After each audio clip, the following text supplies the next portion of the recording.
Ben Shapiro and Candace Owens are expending a lot of energy arguing about the crisis in the Middle East. Thankfully, a lot of energy has just been found in the Middle East.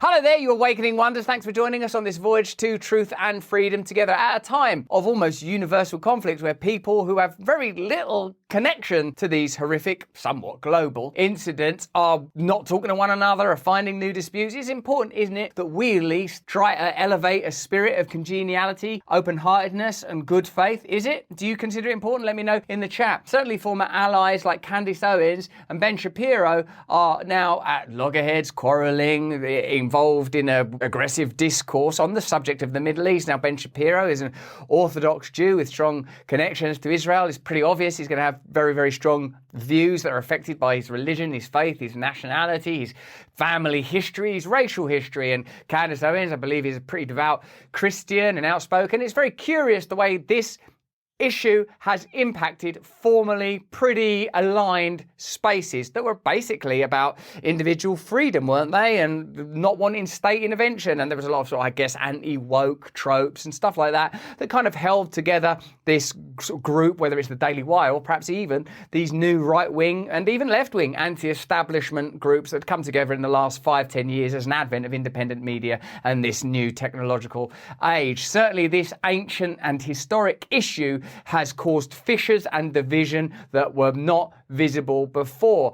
I wonder if these interpersonal spats that engage media figures, albeit new media figures, is something of a smokescreen covering up the geopolitical motivations for American and international involvement in this historic conflict. As I always say when discussing this, if you are Muslim or Palestinian or connected to that region for any number of ideological reasons, or if you're Israeli or Jewish, I recognize that I, as an outsider and observer, have no right to interfere with your emotional reaction and your grief, and I pray for a solution. I sincerely and literally do pray for solutions. I wish I could be a helpful voice. What I think is interesting is how the rest of the world are looking to corporatize and potentially exploit this issue because there has been gas and natural oil found in that region. So that's fascinating, isn't it? Because if this was anywhere else and any other subject and you found out that America were kind of getting involved and then there was oil there, I mean, there's, we don't have to look far for an example, Iraq.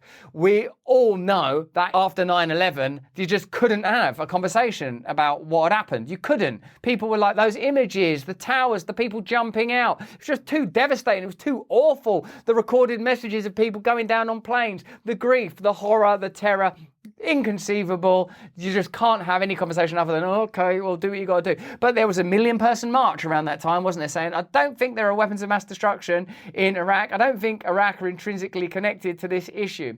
Now, what we have to discuss are a good many things. Obviously, the Hamas's attacks on October the 7th are unconscionable, and only a lunatic would say that they were anything other than horrific. But there are questions around Hamas's funding and whether they've received funding from sources that you might not anticipate in a way we're familiar with. You know that the Mujahideen was funded by the CIA. That led to Osama bin Laden, which led to 9/11, if that's the way you see that playing out. So I guess those questions will have to be asked at some point.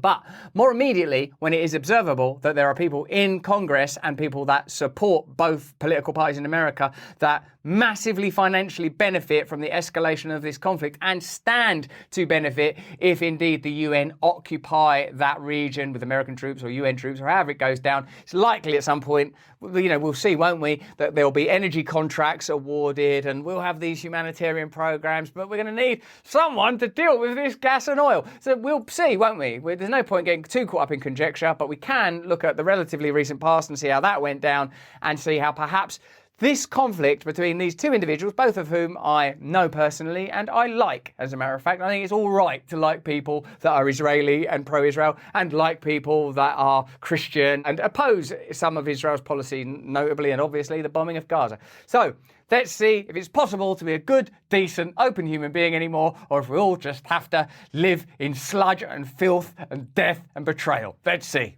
Yes, the question was about Candace Owens. I think her behavior during this has been disgraceful. Without a doubt. I can't always that. Yeah, I mean, she still works for my company. And I think she's been absolutely disgraceful. I think that her faux sophistication on these particular issues has been ridiculous. It's not about sophistication, it's ridiculous. Everybody can see the moves that she's making and the things that she's saying, and I find them disreputable. Okay, so Ben Shapiro is directly affected by that, and one can completely appreciate his perspective. Here's Candace Owens giving her take on Tucker Carlson's show. That was me that was caught on a video saying that about colleagues that I work with. I would be embarrassed. So I think that the video speaks more to Ben's character than it speaks to mine. Has he texted you to apologize or explain or anything? No, nothing. I haven't heard a single word. It just was sort of something that he said. And you know what? Ben and I have many disagreements, so I don't think that that's particularly something that's interesting.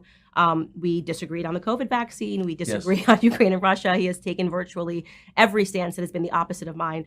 Give us the context for this debate. How are you on different sides of it?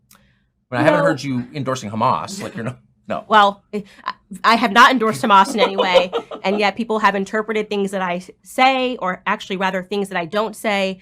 It's becoming very much reminiscent to me, and why I have used my platform to say this, of Black Lives Matter, where if you don't say anything, they say your silence is violence. If you say something and it's even-handed and it's nuanced, which is to say, you know, during the times of Black Lives Matter, you might say, I don't support police brutality. Who does? I don't support racism. Who does? But also, I think that police are a crucial part of every city. We need to have policing in cities. So these calls to defund the police are immoral and wrong and are going to lead to more Black deaths. People didn't want that nuance. When following George Floyd, there was no nuance. You had to explicitly say, defund the police. I'm seeing a lot of that behavior right now when it comes to the Israeli-Palestinian conflict, a conflict that I have seen every single person, including myself, condemn what happened on October 7th. Because who wouldn't condemn terrorism? It's obvious. Who would not condemn innocent Israelis dying? But if you then say that it is also sad when an innocent Palestinian child dies, suddenly this is pro-Hamas, or you need to say, even when you're talking about how sad it is that a child dies, you need to button that statement by saying, but that child was a human shield. That's not going to be my response. On both sides of the conflict, I've pointed to the people that are mocking dead Israeli children and said that they are horrific.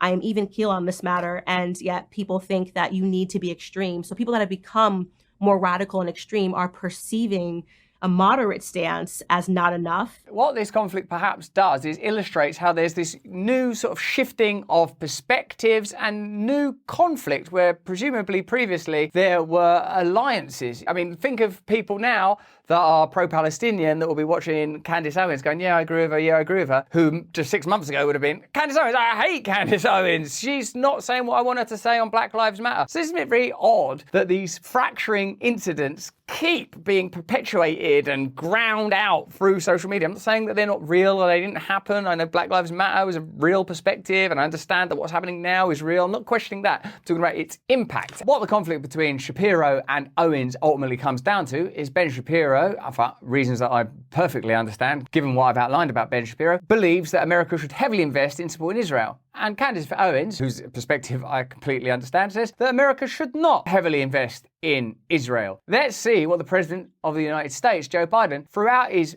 career in politics, has believed about the United States and Israel. And let's question whether it's ideological and due to a kind of an affinity with Israel, or is it geopolitical strategic reasons? That's really the only question I'm offering you at this point. Were there not an Israel, the United States of America would have to invent an Israel to protect her interest in the region. And we will never, ever, ever abandon Israel out of our own self-interest. All right, so there you go. Other than watching Joe Biden's extraordinary decline and the inescapable conclusion that he shouldn't be doing that job because he's past his prime, it's clear that there are strategic and geopolitical reasons rather than emotional affinity. It's not like I've spent a lot of time in Israel, my friends are Israeli and Jewish, and I really have a deep affinity with the plight of the Israeli people, and I've got these strong beliefs. It's just Israel's in a really convenient position. I've heard elsewhere it being discussed as a kind of battleship or aircraft carrier, and so a pretty, what I'd say, a sort of a utilitarian perspective of Israel. Israel is right in a place where it's bloody useful to us. Whatever your perspective on Israel's sovereignty, it's pretty clear that United States foreign policy is not sentimental, it's financial.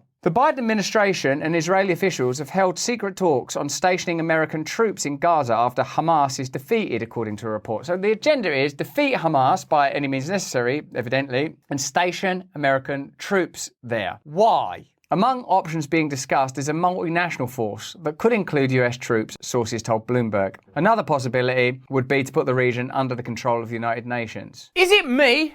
Or does the future feel more insecure and uncertain? Wars, pandemics, lies, trickery. My cats keep having kittens. The last one's personal. For those who are in the United States, there is a way to secure your hard-earned nest egg. American Hartford Gold make it easy to protect your savings and retirement accounts with physical gold and silver. With one phone call, they can have physical gold and silver delivered right to your door, or inside a qualifying retirement account like your IRA or 401k.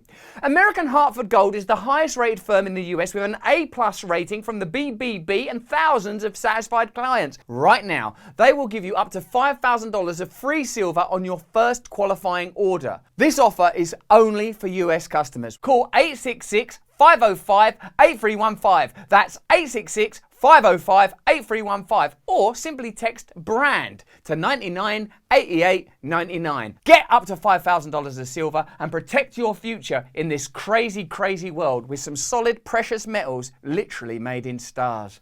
You probably wouldn't know it, but Gaza is rich. I think it would be negligent to not pay attention to this issue on Russia Today, which I believe is banned from many platforms, so have a look. Gaza is rich, gas rich, at least 1.4 trillion cubic feet rich, to be precise. I mean, is this actually true? Because if that's, again, if this was anywhere else, wouldn't you be like, hang on, this is pretty curious. Again, obviously, anyone but a lunatic would be extremely respectful and sensitive, as I hope I have been, to the victims and those suffering as a result of the terrorist attacks of October the 7th. And very sensitive to the people grieving now for the ongoing bombardment of Gaza. But to learn that there's gas and oil there, I mean, is that a coincidence? Geologists and natural resources economists have confirmed that the occupied Palestinian territory lies above sizable reservoirs of oil and natural gas wealth in Area C of the occupied West Bank and the Mediterranean coast off the Gaza Strip.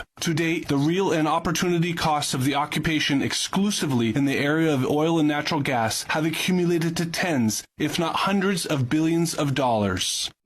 Okay, well, I don't know what that is, and it seems pretty early to make a definitive statement, but surely that's not nothing, potentially hundreds of billions of dollars of oil and gas, given what we know about American involvement in politics and conflicts in that region, Iraq. It's beyond just the United States, though, because the United Kingdom, this is fascinating. Rishi Sunak, the British Prime Minister, you know that he was part of a hedge fund that invested heavily in Moderna. And for his family, in addition to his connections to Moderna, he's connected to Infosys, his father-in-law's company, who have connections to BP. And BP have recently been given contracts to process and handle this oil. So the UK, through the Prime Minister and British Petroleum, one of the defining corporations of this nation, and Infosys, a company with strong connections to the WF, are all connected to this issue. Again, I'm not trying to advance a conspiracy theory, I'm just listing some facts that seem not good. In mid-October, Rishi Sunak voiced unequivocal UK support for Israel, not just today, not just tomorrow, but always. It's not a One Direction song. At the end of October, Israel's energy ministry said it had awarded 12 licenses to 6 companies to explore for natural gas off the country's Mediterranean coast. The license awards, which came as the Israel-Hamas conflict entered its 4th week, included British Petroleum. Just 2 months before Rishi Sunak opened hundreds of new licenses for oil and gas extractions in the North Sea, an IT firm founded by his father-in-law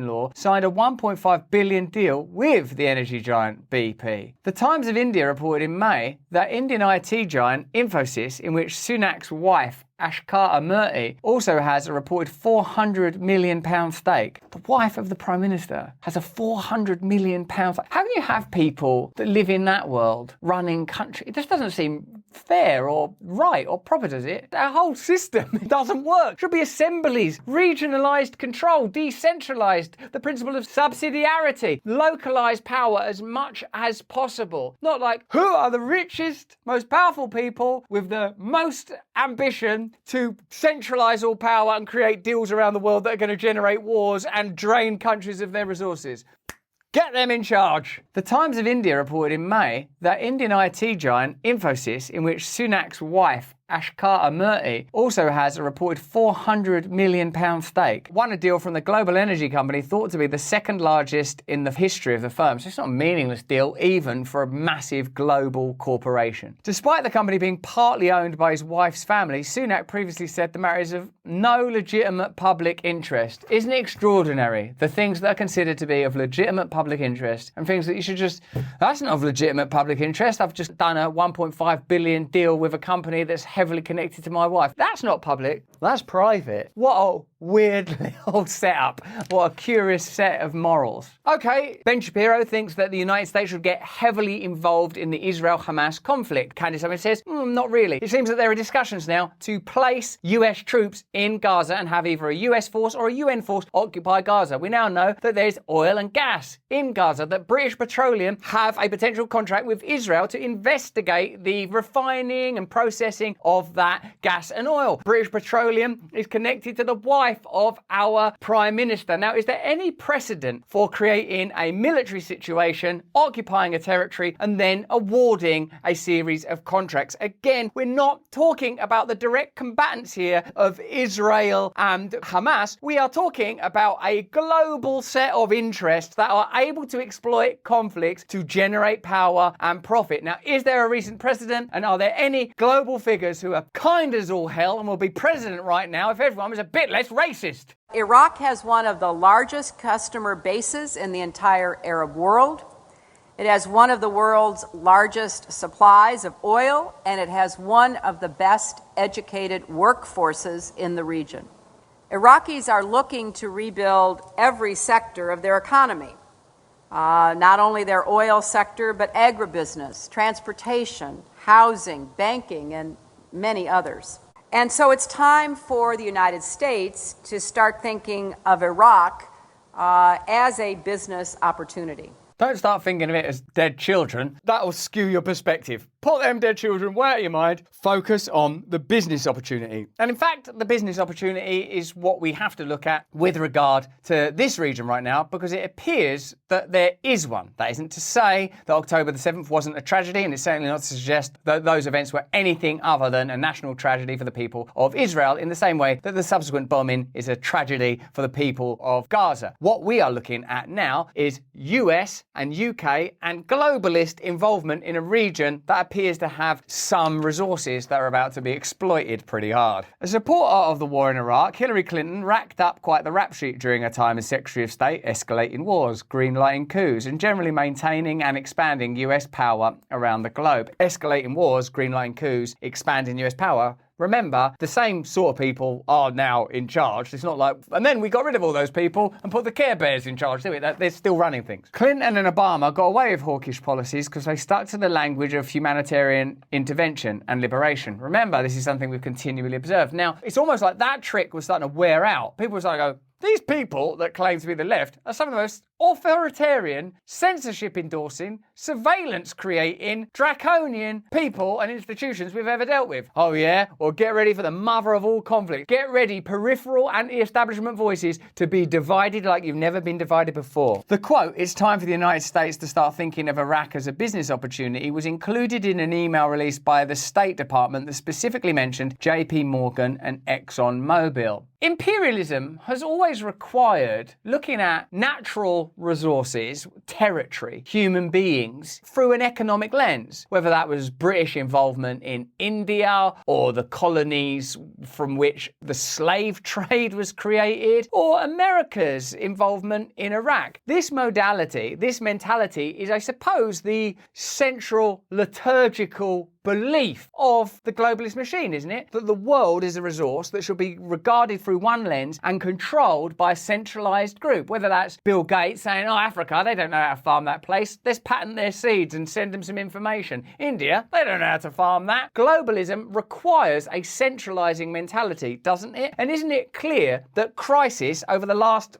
well, a couple of decades really, perhaps longer than that, has been exploited. Is crisis exploited generally to create economic opportunity? Yes. Was it exploited during the Iraq War? Yes. Is there any reason to think that that practice would have stopped, particularly after the pandemic and the wealth transfer that took place then? I would say there is no reason to think it would have stopped. JP Morgan was selected by the US government to run a key import-export bank in Iraq, and in 2013 announced plans to expand its operations in the country. ExxonMobil signed a deal to redevelop Iraqi oil fields. JP Morgan has collectively paid the Clintons and the Clinton Foundation at least $450,000 for speeches. Do you know what I like? Your speeches. Do one of those speeches where you say, we're going to get a contract for billions of dollars. Okay, I like giving these. There's going to be a contract for JP Morgan worth billions of dollars. Oh, God.